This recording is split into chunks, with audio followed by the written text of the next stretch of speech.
देखिए, परिवार में भी माँ बाप हमेशा सभी भाइयों बहनों को कहते हैं कि देखो भाई, हम सब मिलकर के इस दिशा में जाएं तो सब अच्छा होगा, और सब उसी दिशा में प्रयास करते हैं। कोई एक दूसरे के विपरीत नहीं करता है। इतना बड़ा देश है, अगर हम एक दूसरे से विपरीत करेंगे तो हमारे संसाधनों नष्ट हो जाएंगे, हमारे देश की भलाई करने की गति रुक जाएगी।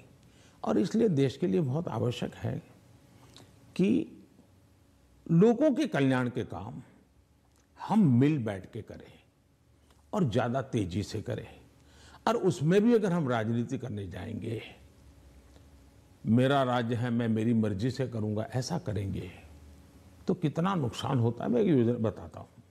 अब जैसे आयुष्मान भारत योजना, आयुष्मान भारत योजना गरीब जो बीमारी में है उसको 5 लाख रुपए तक बीमारी में स्वस्थ होने के लिए सहायता करता है। भारत सरकार करती है, पैसे भारत सरकार दे रही है।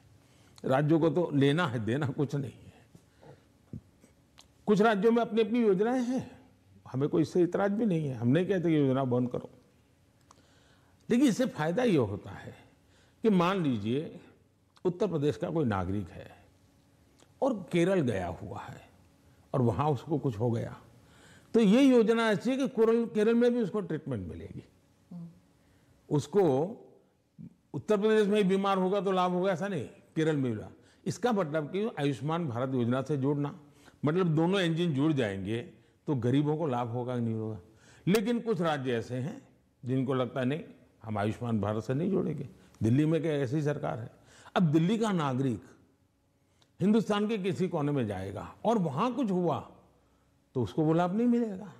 अब क्या कारण है कि इसका विरोध किया जा रहा है।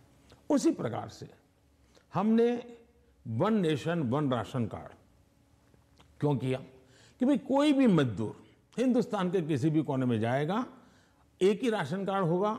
अगर वो महाराष्ट्र में है तो भी उसको फेयर प्राइस ऑफ से उसको अनाज मिल जाएगा। अब 2 राज्य ऐसे निकले जिनको सुप्रीम कोर्ट को डंडा मारना पड़ा, कहना पड़ा कि भाई one nation one ration card गलत क्या है, तुम लागू करो। अब इसलिए हम कहते हैं कि डबल इंजन की सरकार होती है तो गरीबों को सबसे ज्यादा लाभ होता है।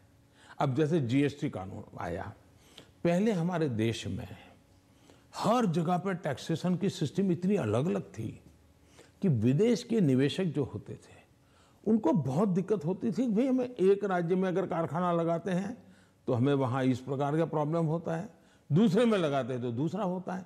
अब जीएसटी होने के कारण उनको भी सहूलत हो गई।